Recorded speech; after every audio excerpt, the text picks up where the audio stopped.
Hi. I had a query on my latest video about how much practice I do. It's not the first time I've had a query like that.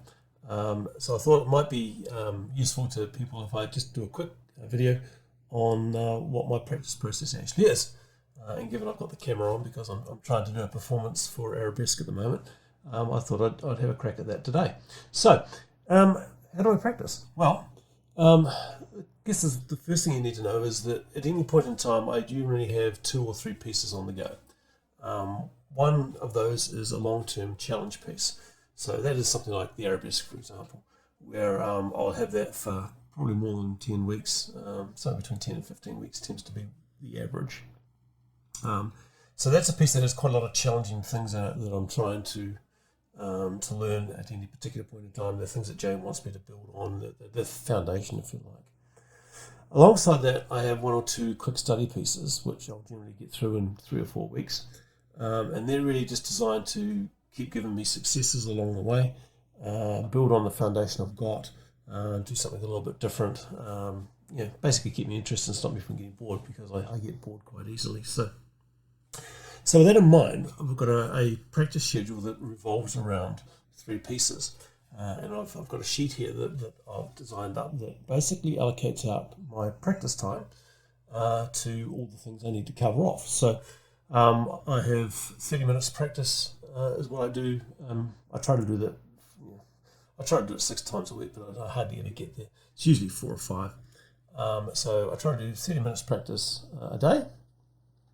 And I break that down into the pieces time. So I've got 9 minutes for one piece, 7 minutes for another, and 6 minutes for another piece. So what's that? It's a grand total of about 22 minutes on pieces. And if I've only got 2 pieces, I'll spread that out across the 2. And I generally use, I oscillate between them. So I'll do the challenge piece will be the piece that gets the most time one day, and then the next day it'll be the quick study piece that gets a bit and so forth. So I move them around depending on pretty much what I feel like, how much time I think each has had, whether there's something that I remembered from the previous session that I wanted to go back and do again, etc. So, but generally speaking, a piece will get, I use Arabesque as an example, over the 59 practice sessions that I've done so far on that.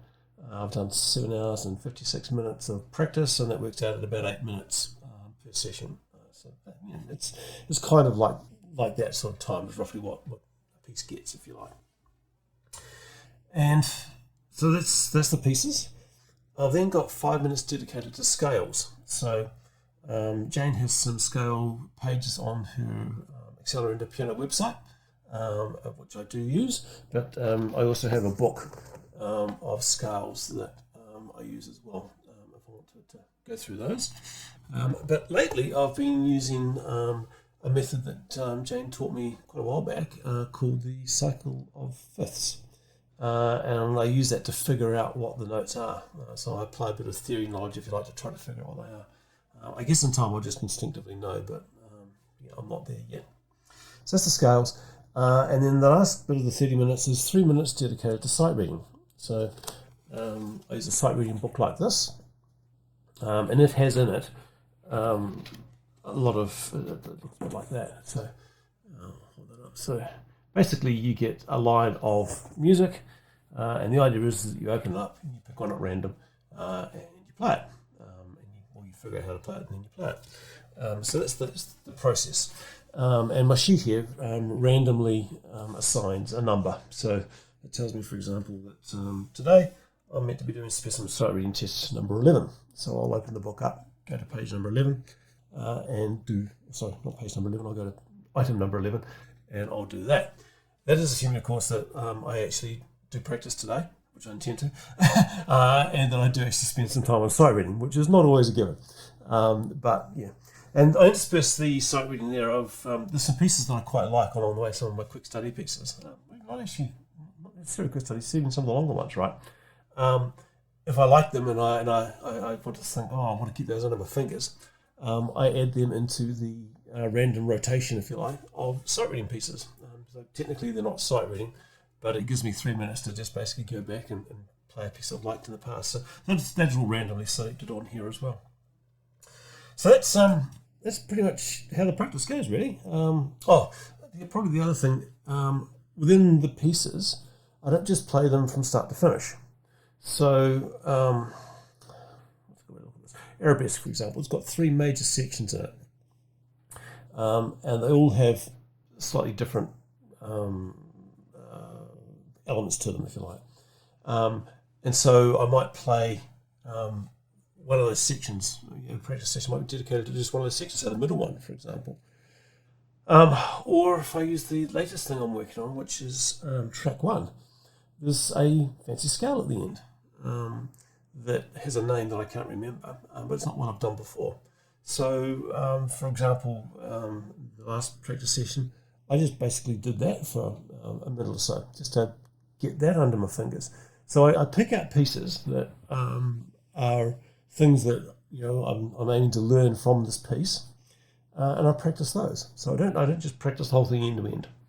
I will do the whole thing end to end occasionally, but a lot of the practice time is actually spent on specific areas, and then I try to bring it all together. I don't worry about speed. I know these things have speed things at the top, but I'm not worried about doing them at whatever those speeds are. I do them at a speed which works for me to try and get the notes right and to try to get the muscle memory working on it. And then I worry about bringing it up to pace later on.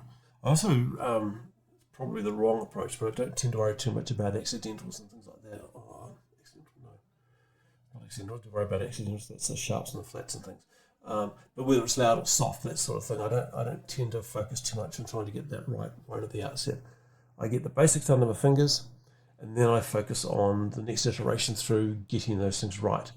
And the next iteration through won't necessarily be having it all together either. It will still be just focusing on particular areas and getting getting it loud or soft, getting the staccato or the legato right in each hand, etc. So that's how I do it. So hopefully this has been of use. If I've got the sheet here, it's an Excel spreadsheet. If anyone's interested in it, not anyone, because it's a bit of effort to put it up, but if a number of people are interested in it, just let me know in the comments, and if there's enough interest, I'll put it up on Jane's website in the resources area, and you can download a copy and have it for yourself. So, right, on to practice.